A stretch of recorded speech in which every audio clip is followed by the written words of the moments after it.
Hello everyone, it's thomasjujube, and today I'm going to be talking about a test screening for Transformers Bumblebee. This was a screening shown to a small amount of people a long time ago, I assume, as I didn't actually go see it. The information on the screening has been released online, and it tells us some new things about the Bumblebee movie that we didn't previously know. However, before we get into it, I want to warn you that this video will contain spoilers for the Bumblebee movie, so if you haven't seen it yet, you continue watching this at your own risk. Also, one other last thing, but the information from this video comes from the TFW forums, specifically Optimus Prowl, the person who actually saw the test screening from that organization. So big thanks to them for the information I'm going to be using in this video.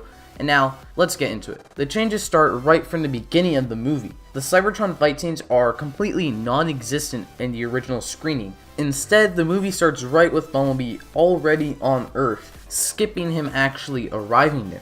This would then mean that the movie fits in with the events of Transformers The Last Knight, and therefore the continuity of the other movie. Wait, The Last Knight already doesn't fit in with that continuity. For the sake of this video, I'm just gonna pretend it does, alright?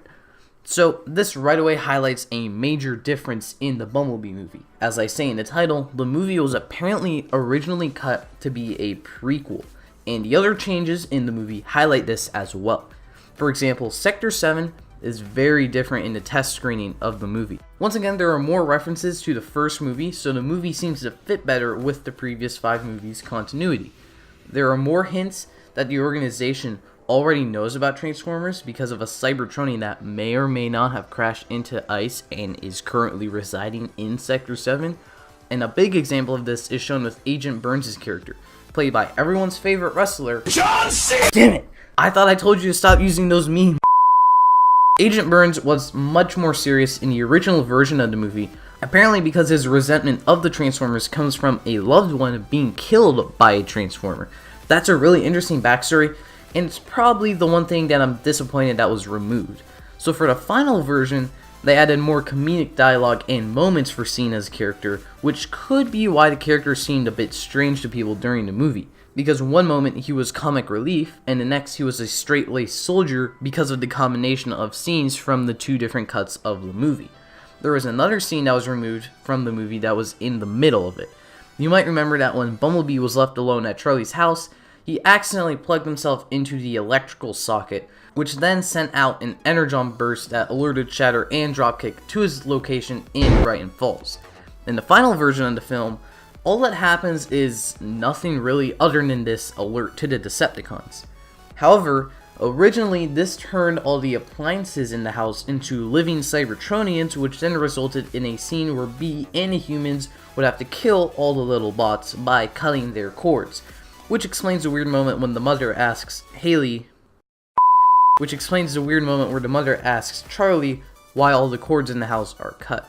This scene apparently had a reference to the Allspark as well before the whole scene was cut entirely.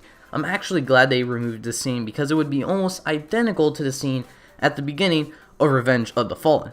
The ending remains mostly unchanged, as we still see Bumblebee transform into the Camaro and leave Charlie, but now it has a new meaning as it's wholly confirmed that the movie is a prequel.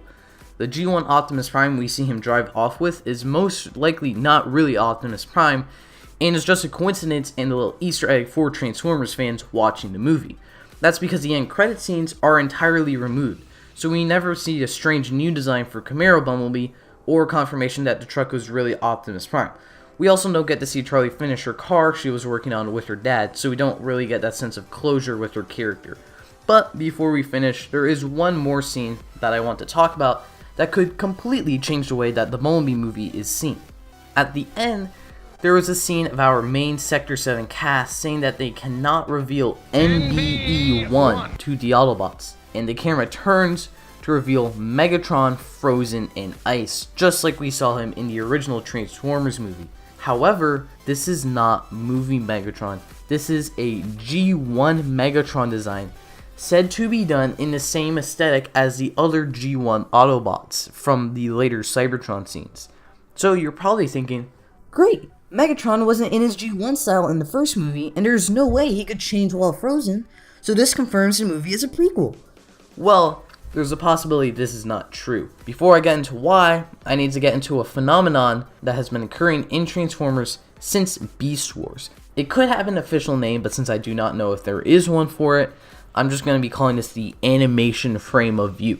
The animation style of Beast Wars is very different from Transformers Generation 1. There's no doubt about it, one uses 2D animation and one uses 3D. But when the Beast Wars characters cross paths with the G1 cast, they are shown in Beast Wars 3D animation, because that's the animation frame of view the cartoon is using. It's also technically used throughout any instances of comics that are set in the same universe as a cartoon. Essentially, this term is used for the different animation styles that may result in a character's look being different across different mediums. This is also shown in the aligned continuity with Transformers Prime, Robots in Disguise, and Rescue Bots. Bumblebee and Optimus have their normal look in Prime, but when they appear in Rescue Bots, they look very different. Then we have them also looking different in Robots in Disguise, but Bumblebee still looks the same when he returns to Rescue Bots, along with the slight changes to the mini-cons and Sideswipe when they also appear in the show. Robots in Disguise especially highlights this when we see an old video of Bumblebee with him in the same mode as in the current show, despite this appearing when he should have been in this Prime form. Characters and looks from different shows may appear differently because of different frames of view in the different shows.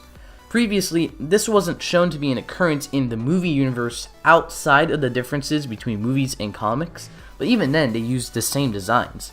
However, a G1 Megatron showing up at the end of the original cut of the movie, which was specifically cut to be a prequel as we found out, shows that the animation frame of view phenomenon really does occur in the movieverse. It also kind of throws out the window the argument that this movie can't be a prequel because the designs are all different, or Cybertron is different, or the protoforms are non-existent.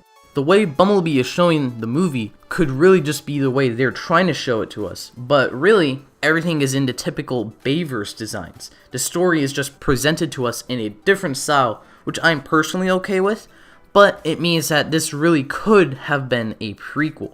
So that's it with my look at the original cut of the Bumblebee movie. Let me know what you think of the changes between the two versions, and maybe what you wish they kept, or wish was added down in the comments, or on my Discord server, or on Twitter.